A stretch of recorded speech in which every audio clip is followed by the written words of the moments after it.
Eu escolhi essa mensagem hoje, até mesmo porque nós começamos uma nova sequência da Escola Bíblica Dominical, quando nós vamos falar nas próximas 6 domingos, né, nas próximas 6 semanas, nós estaremos falando sobre a Igreja de Jesus, a doutrina da igreja, o que significa ser igreja, qual é o papel da igreja, quais são os governos da igreja, como que a igreja manifesta a glória de Deus, qual o seu propósito.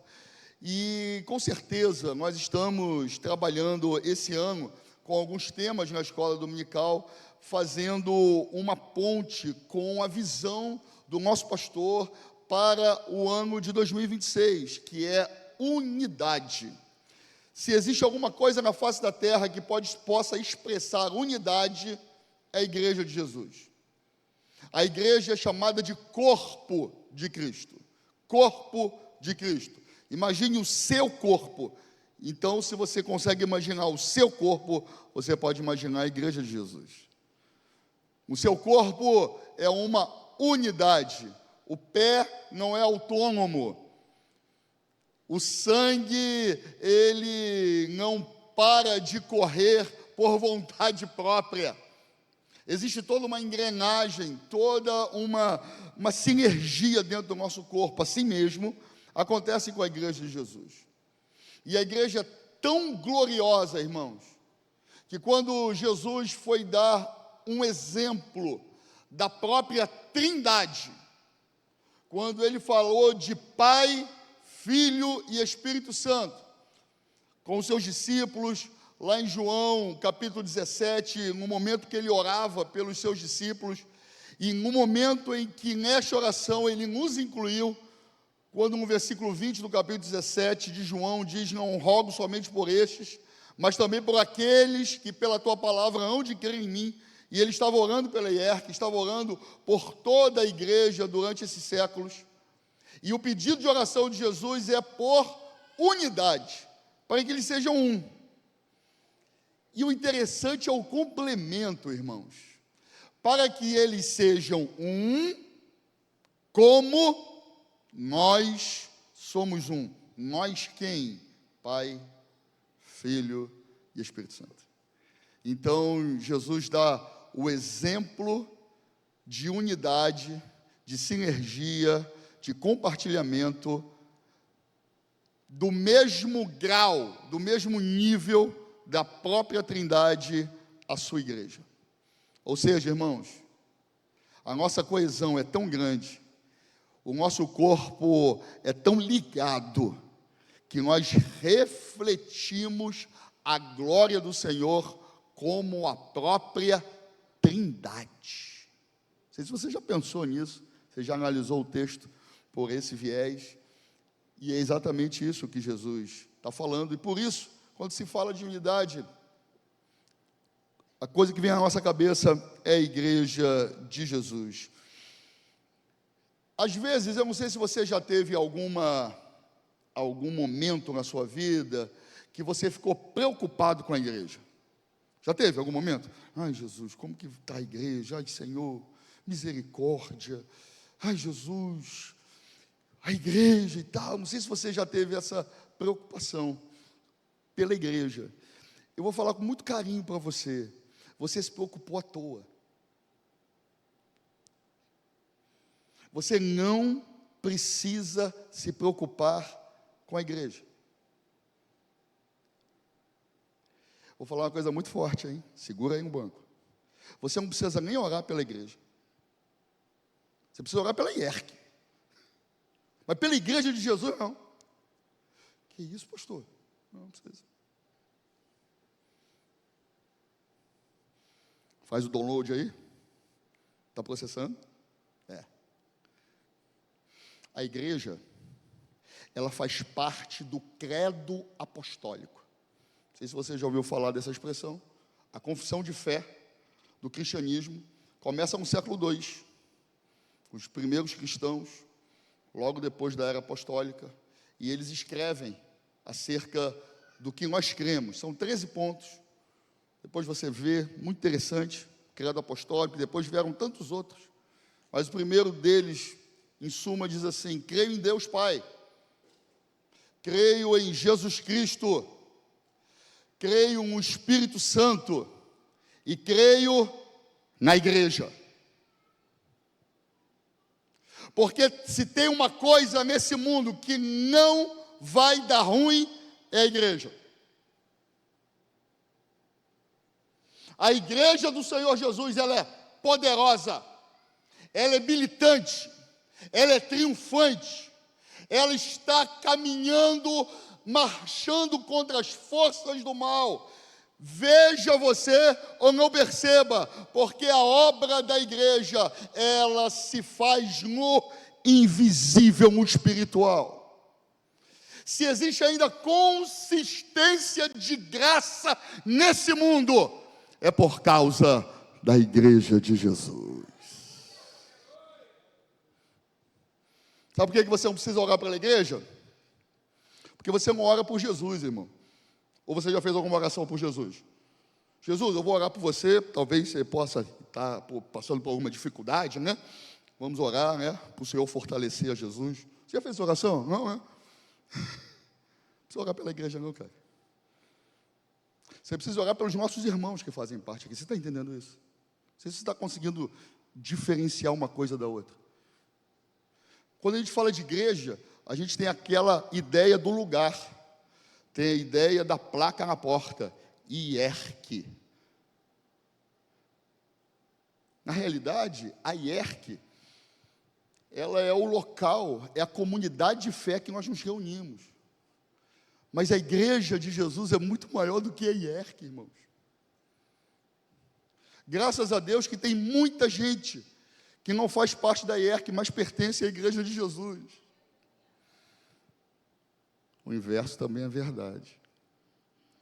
Mas vamos continuar a mensagem. A igreja de Jesus, ela é poderosa, irmãos. Ela vai cumprir com o que Deus destinou para ela. Deus não tem um segundo plano. Deus só tem um plano, e o plano dele é a igreja. A igreja não é um acidente de percurso pela inoperância de Israel. Não, a igreja do Senhor foi fundada desde a criação do mundo.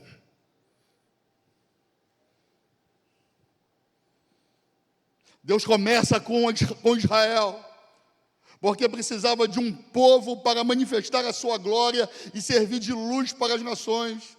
Mas ele continua o percurso com a sua igreja, não apenas vinculada a um povo, mas todos os povos da face da terra, fazendo parte da gloriosa, imaculada, preciosa igreja de Jesus. Aleluia.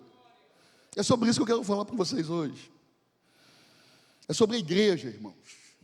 Uma mensagem doutrinária, falando sobre igreja, não é falando sobre IERC, não é falando sobre outras denominações evangélicas. Elas são importantes porque elas fazem parte da igreja, mas eu quero falar da essência, do que verdadeiramente nos une. O texto lido, para poupar o tempo e para não me empolgar muito, eu decidi ler apenas um versículo e trabalhar só esse versículo. Mas quando você chegar em casa, em nome de Jesus, leia a epístola de Pedro toda. Primeira epístola de Pedro, 5 capítulos, você lê assim, assentada, sentou, respirou, já leu. Demorou nem 5 minutos. E você vai ver o poder, a glória desta carta.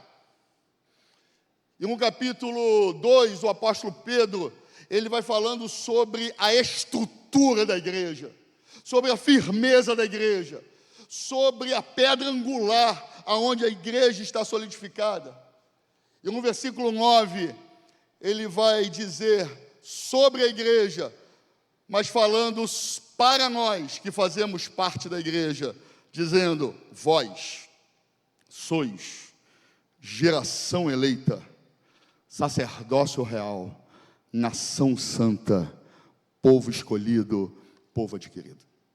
E é sobre essas 4 verdades, essências, que eu quero discorrer nessa noite, nesses minutos que nós temos. E a primeira característica nossa é que nós somos eleitos. Geração eleita. Uma palavra que às vezes dentro da teologia mais reformada, ela possa causar alguma confusão, algum distúrbio, alguma celeuma, mas fique em paz, meu irmão. Você entendendo, não entendendo, curtindo, não curtindo, você é eleito de Jesus. Você é escolhido de Deus. A palavra eleição, ela quer dizer escolha. Deus escolheu a sua igreja para servir de coluna da verdade. Assim como Abraão foi escolhido para dar início a uma nova nação, e essa nação seria reconhecida por adorar e servir ao Deus verdadeiro. Da mesma forma, a igreja de Jesus, ela foi separada para revelar o mundo àquele a quem Ele escolheu, Jesus Cristo. Nós existimos porque fomos escolhidos por Ele, e fomos escolhidos para revelar ao mundo quem é Ele. Ele nos trouxe para perto, para que possamos revelar ao mundo a sua essência. E a revelação que nós levamos ao mundo não é através da nossa música, da nossa teologia, dos nossos prédios suntuosos, da nossa organização eclesiástica. A forma como revelamos ao mundo a essência de Jesus é através do amor que nos amamos uns aos outros. Não foi isso que Jesus falou? Nisto conhecereis que sois meus discípulos, se vos amardes uns aos outros. João capítulo 13, o verso 35. O conceito de eleição, ela pode ser condensada no capítulo 15 do Evangelho de São João, versículo 16, um texto extremamente conhecido, quando o evangelista diz: vós não me escolhestes a mim, mas eu vos escolhi a vós, e vos designei para que vades, deis fruto, e o vosso fruto permaneça, a fim de que tudo quanto pedirdes ao Pai em meu nome, Ele vô-lo conceda. A chamada da igreja, a escolha da igreja, a eleição da igreja é para um propósito. Nós não fomos chamados para ter carteirinha de crente, para ter lugar cativo nas nossas reuniões. Nós fomos escolhidos por Deus para um propósito maior: revelar Jesus a este mundo. E aonde nós revelamos Jesus? Aqui dentro? Não, meu irmão. Aqui dentro a gente enche o tanque. Aqui dentro a gente recebe a palavra. Aqui dentro nós somos transformados. Aqui dentro nós somos confrontados pelo Senhor, porque o campo de testes, o lugar do confronto real, não é aqui, é lá fora. É dentro da sua casa, na reunião de família, no churrasco de domingo, é lá no seu emprego, na reunião de organização semanal. É lá que a igreja precisa estar, irmão. Não é aqui.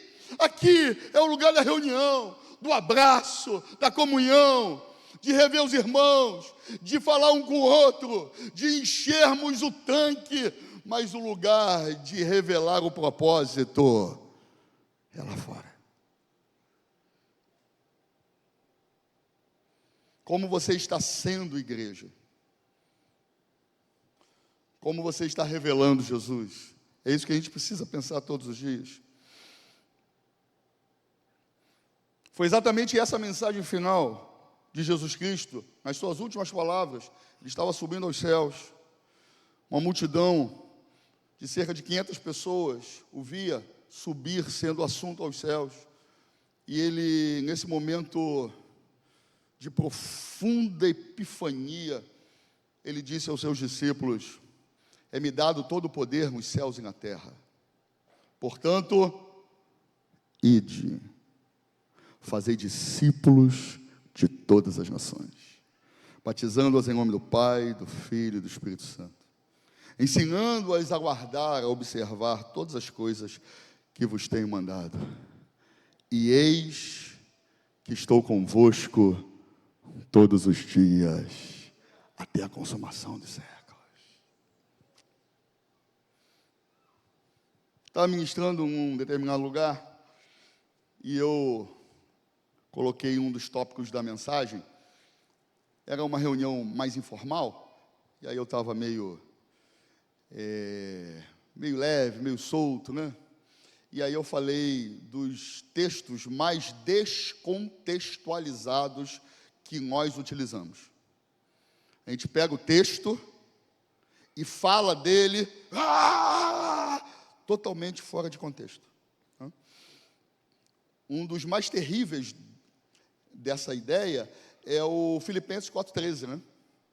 Posso todas as coisas naquele que me fortalece. Aí você pega o texto, né, começa a rodar no poder.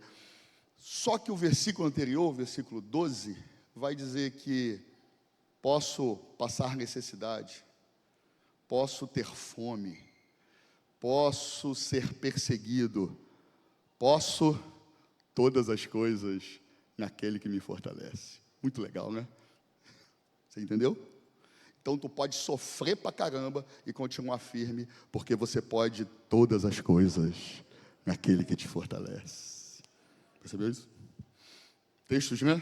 Que a gente fala e tal, mas está fora do contexto. E um dos textos que a gente descontextualiza é esse. O eis que estou convosco todos os dias. Oh, Deus está contigo! Porque o texto diz: eis que estou convosco. Alto lá, calma. A promessa é para quem? Fala aí. Fala o contexto. A promessa é para quem? Para quem faz discípulos de todas as nações. Sentiu o peso? Se nós não estamos sendo igreja, irmãos, não conta com a presença dele, não, filho. Você pode até sentir, tal, não, mas ele está aqui, tal. Tu está cumprindo a missão? Você está cumprindo a missão, irmão? Você está sendo igreja? Cuidado com esse negócio, irmão. Porque as coisas desandam e a gente bota a culpa no Calvário, bota a culpa na divindade. A culpa não é da divindade, é porque nós estamos sozinhos. Eita. E a missão, primordialmente, não é feita aqui, na casa de oração. Porque Jesus, ele chamou a sua casa de oração para todos os povos. É isso que é o templo. É o lugar de se encher. O lugar de cumprir a missão. É lá na vizinhança. É na reunião de condomínio. É na reunião com o chefe, na hora de dividir a meta. É quando está falando com o filho desobediente dentro de casa. É lá que é o horário, o momento de cumprir a missão, de ser igreja. É quando você sofre uma fechada no trânsito, e é ali que é a hora de ser igreja. Eita glória! é quando que a sogra fala grosso contigo, é ali que é a hora de ser igreja. Meu irmão. Meu irmão. Que Deus nos ajude. Em Efésios capítulo 1, versículo 3, o apóstolo fala, como também nos elegeu nele antes da fundação do mundo, para sermos santos e irrepreensíveis diante dele em amor. Aleluia. Metade do meu tempo se foi, eu estou apenas no primeiro tópico, e eu fiz uma mensagem curta. Vamos lá. Segundo ponto. Sacerdócio real. Nós somos um sacerdócio real. Para a gente entender o que o apóstolo Pedro está querendo falar conosco, precisamos voltar um pouco ao Antigo Testamento para entender a função do sacerdote em Israel. O sacerdote era aquele que fazia a ponte entre Deus e os homens. É aquele que encaminhava o homem a Deus. Ele fazia o movimento contrário do profeta. O profeta trazia Deus para o povo e o sacerdote levava o povo a Deus. O sacerdote, ele fazia isso através da dedicação de ofertas, da entrega de sacrifícios, da remissão dos pecados pelo povo, da ministração que fazia no templo. Da mesma forma, a igreja do Senhor Jesus foi escolhida, geração eleita, para estar diante do povo, a fim de conduzi-lo à presença do Pai. Esse é um dos maiores pontos, um dos pontos mais contundentes da reforma protestante, irmãos. Os 3 pontos da reforma não são as solas, são os pontos principais da reforma protestante. Eu acredito que o mais maravilhoso, o que foi resgatado, tem a Bíblia, né, a inerrância da palavra de Deus, mas é o sacerdócio universal, irmãos. Porque naquele período, só os párocos, só os clérigos podiam levar o homem a Deus. Faziam a ponte entre Deus e os homens. Só eles que podiam ler as Escrituras, só eles que podiam servir de mediador. Mas a Bíblia Sagrada já nos garantia, irmãos, que nós somos esses sacerdotes de Deus para fazer essa transição do humano ao divino. Deus te escolheu para levar Jesus para a sua casa, para a sua família, para o seu trabalho, para o seu colégio, para a sua faculdade, porque você é sacerdócio de Deus. Aleluia, aleluia.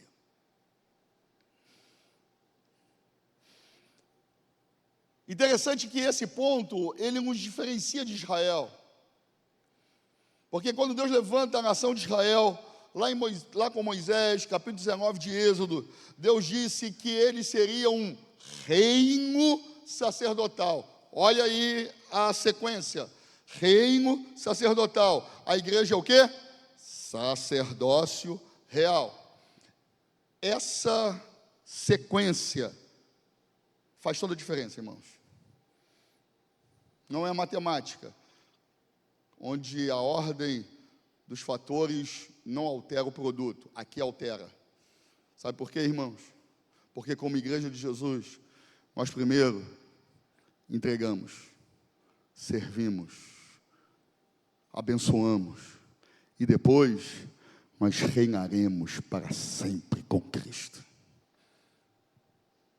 Israel é um reino, por isso que Deus levantou reis.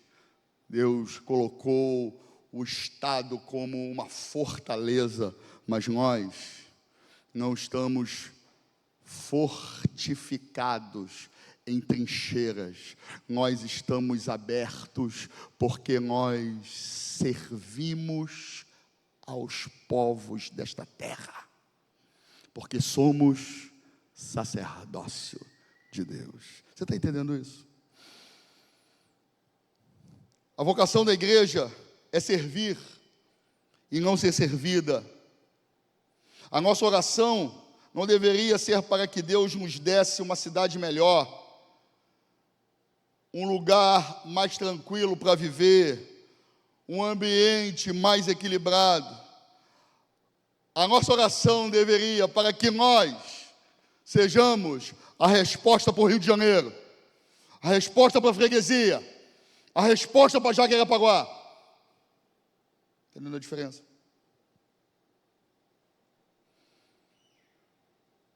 Nós precisamos não fazer um mundo melhor para os nossos filhos, mas fazer filhos melhores para este mundo. Entendeu a diferença? Porque a essência da igreja é servir.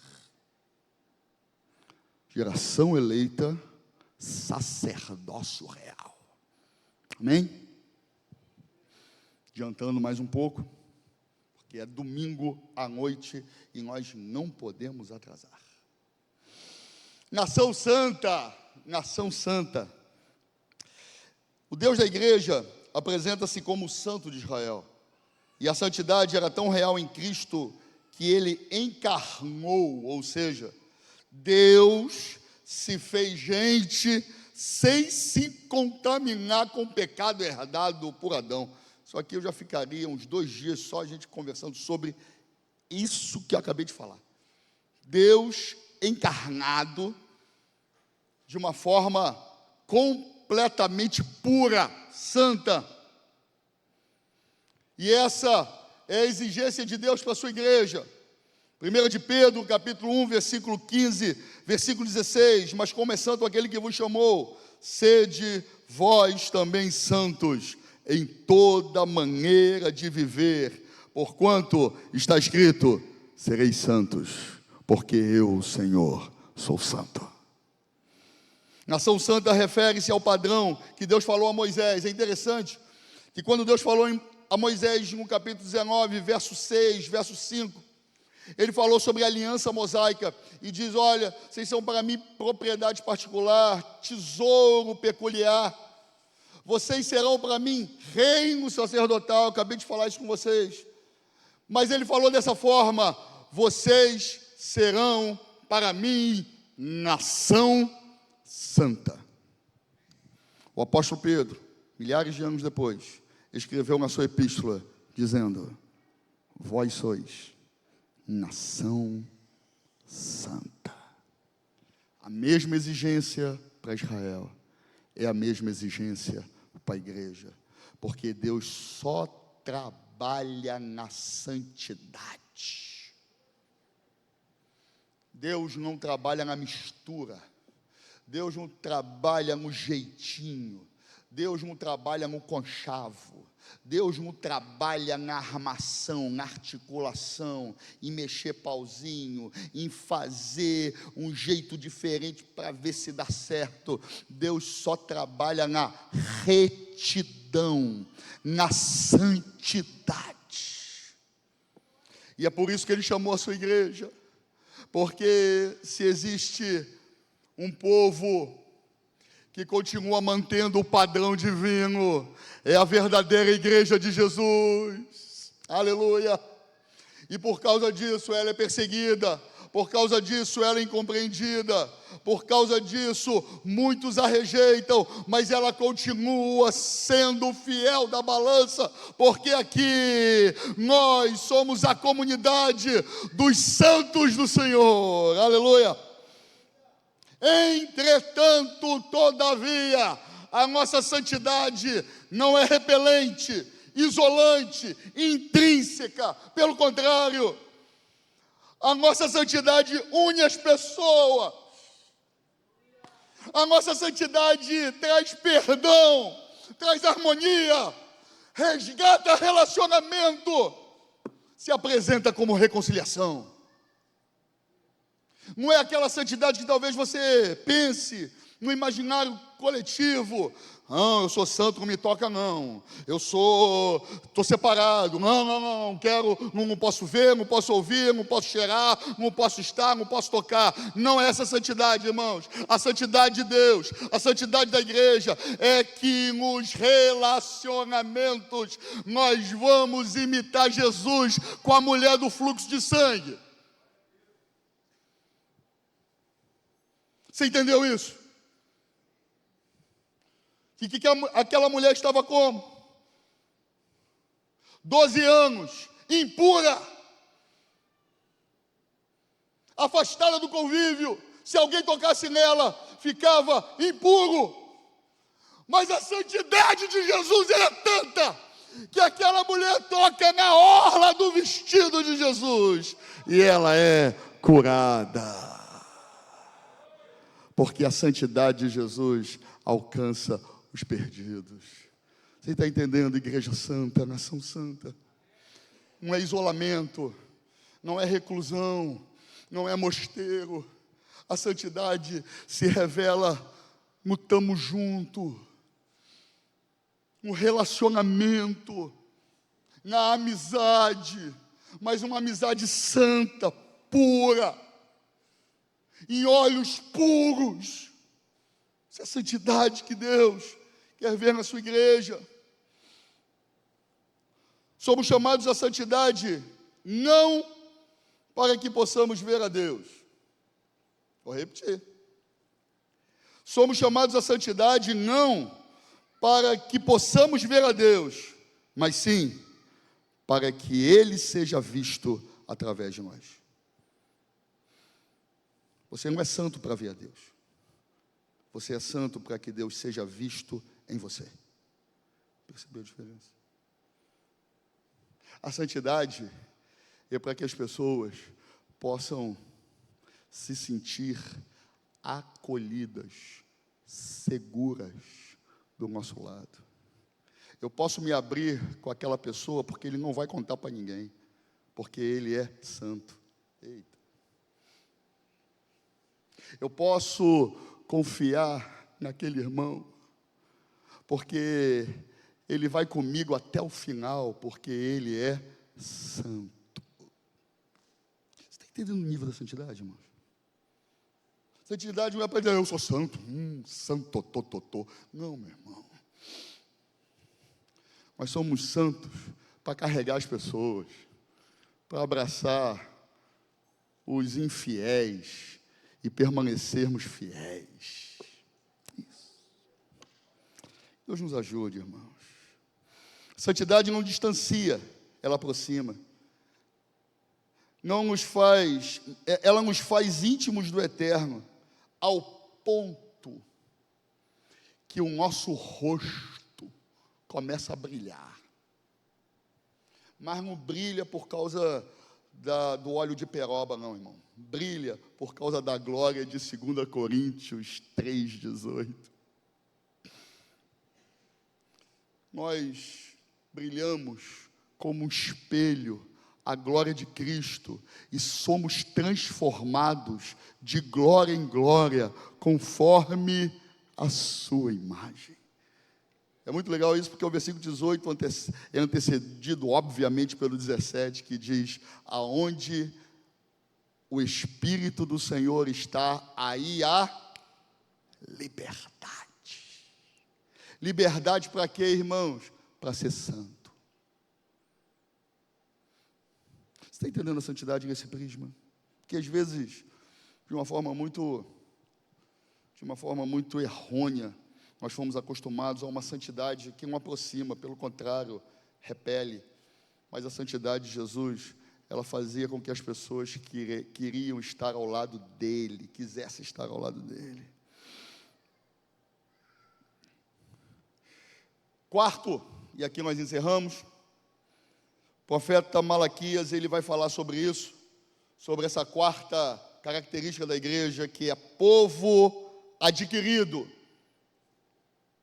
É como fôssemos trazidos pelo Senhor, somos de Deus, propriedade exclusiva. O profeta Malaquias diz, e eles serão meus, diz o Senhor dos Exércitos. Minha possessão particular naquele dia que preparei, poupá-los-ei como o homem poupa seu filho que serve. Então vereis outra vez a diferença entre um justo e um ímpio, entre o que serve a Deus e o que não serve. Malaquias, capítulo 3, versos 17 e 18. Não significa que não nos pertencemos, não temos o controle, nem a direção das nossas vidas, não. Nós transferimos para o Senhor Jesus o controle das nossas ações, porque afirmamos que, como povo adquirido, Ele tem o primeiro lugar nas nossas vidas. Igreja não anda segundo o curso desse mundo, mas segundo os preceitos do Senhor. A nossa pegada, a nossa essência é outra. Jesus nos ensinou, como povo adquirido, que devemos proceder como devemos proceder. Portanto, Ele, no Sermão do Monte, lançou as bases desse reino. Somos a luz do mundo, o sal da terra. Não ficamos escondidos debaixo do alqueire, nós vamos lá para cima, lá para as cabeças, para todo mundo olhar para a gente e ver a glória, a luz, o fulgor do Senhor Jesus nas nossas vidas, porque somos igreja de Jesus. Você é igreja, irmãos. É possível ser pacificador em meio à polarização, é possível não julgar pela aparência, é possível dar a outra face, é possível ajuntar tesouros nos céus, é possível ser livre da ansiedade, é possível ter o foco no reino de Deus e na sua justiça, porque nós somos igreja de Jesus. Aleluia, aleluia.